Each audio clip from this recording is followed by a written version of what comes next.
My name's Jann Haworth. I live in Salt Lake City and I'm an artist. My family has always been involved in the arts in one way or another, or in engineering and science. My great-grandfather was an inventor, my grandfather was a theater person, and so there's this I suppose, this genetic pull. I wasn't going to be an artist, I was going to be a mathematician, and I kind of backed into doing art. The Sgt. Pepper cover, it was two parts actually, because Peter had this device that he used, which was to collage a lot of heads together, which meant that he didn't have to draw every head if he wanted a group of people. So he would make these little collages with people in it. And he said, look, we could do this like this, that there's a crowd and the Beatles choose their heroes, and then they are Sgt. Pepper's Lonely Hearts Club Band.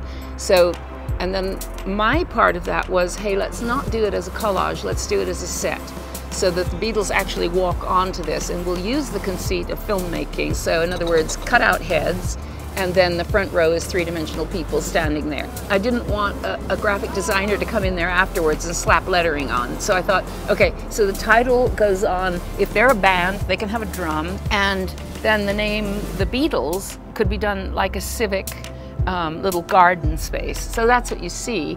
Here in Salt Lake, City Weekly, in their wisdom or innocence, decided to do a Sgt. Pepper cover of the City Weekly.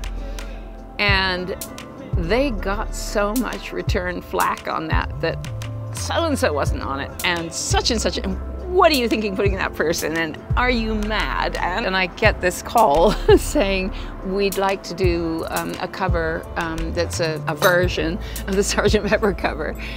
Would you be prepared to do that? I said, you do realize what you're getting into here, and I don't want to be the person who gets this flack. So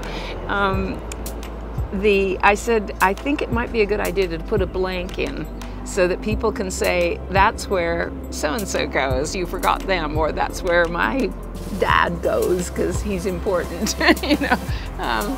Basically, the cover is very much like the original and like that one over there, because it's very much a team effort, you know, that I couldn't have done that job in the time without the Phoenix Magazine's help.